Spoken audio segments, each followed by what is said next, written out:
Hey everybody, I'm Andy Morris, Director of Golf here at Desert Highlands, and we're here today for episode 3 of Meet the Pros. We're talking to Evan Messina. Evan, this is your second season at Desert Highlands, correct? Yeah. And you just got back for the season. You go away for the summer, so tell us about where you go in the summertime. Yeah, so I go out to New York.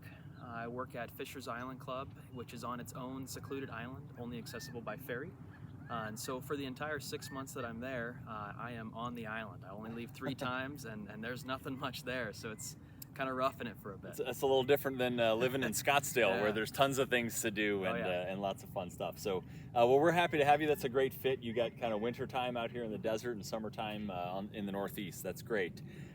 First off, tell us a little bit about yourself. Where you're from? Yeah, so I'm from Lyons, Oregon, a small little town south of Portland, east of Salem, in the Cascades. So Okay. kind of grew up doing a lot of outdoor stuff, and it's kind of how I got into golf. Excellent. What is your favorite thing about being a golf professional? You know, I would say my favorite thing about being a golf pro is being able to interact with the people, interact with the members. There's so many interesting people that you're going to meet in this industry, and so being able to interact with everybody day in, day out, build those relationships, it's by far my favorite part. Excellent. All right, so we're in the middle of our 5 questions. One of my favorite ones. What is your favorite golf course you've ever played except Desert Highlands?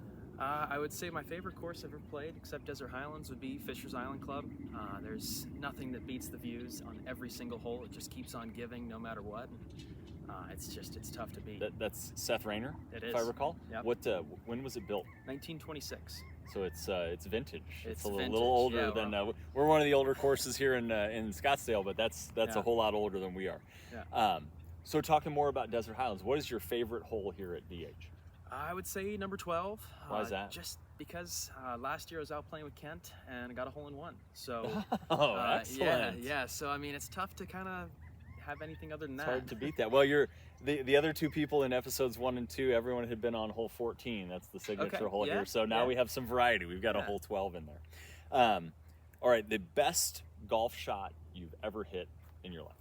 Well, I actually am one of the lucky few who've gotten a ace on a par 4. So it was 300. Where'd you do that? Red Hawk Golf Club in Las Cruces, New Mexico. Okay. It was 325 yards, hit driver, didn't even see it go in the hole. Thought I hit it in the water over the green.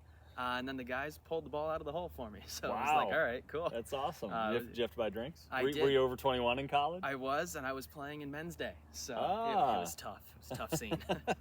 Well, so Las Cruces, you went to school at New Mexico I State? did, yeah. And what was your major there? Business administration and marketing, and then I also did the PGM program to graduate with my Class A membership. Professional golf management. Excellent, excellent. All right, so we're going to talk just a little bit about your golf bag. We always do a little what's in the bag at the end of these Meet the Pros. I want to talk about your hybrid club.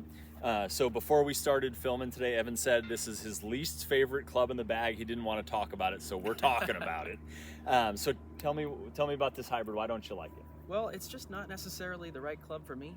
It's the wrong flex shaft, which is causing me to hit it left. Okay. But the problem is I don't have anything between my 4-iron and my 5-wood. So how far does your 5-wood go? About 240. Okay, and then your 4-iron? About 205, 210. Okay, so that's a pretty big gap. That's like Yeah. 30 to 35 yards. So this, you're looking for something that goes maybe 225? Exactly. Somewhere in there? Yeah. And this goes that distance, but not nearly straight enough? Not often, no. So what's your plan? What are you going to do? You're going to try to get a new shaft in this guy? You're going to look for a whole new club? Just gonna kind of look for a whole new club. Not Okay. really sure as of yet. I don't use it that often anyways, so it hasn't really been too much of an issue. But Okay. eventually when the right club comes around, we're gonna go ahead and swap it out. Well, just like all of our members here, we do fittings days at least a couple times a month. So when you see a Titleist fitting day, I believe they're coming in the 1st or 2nd week of December. You'll see that on the calendar soon. Why don't you try some different shafts and maybe we like this guy a little bit I'm better. gonna have to. Well, Evan, welcome back for year 2. Thank you. Thanks for doing this with us. Thanks for all you do here, and absolutely. glad to have you as part of the family. Glad to be here. All right. All right.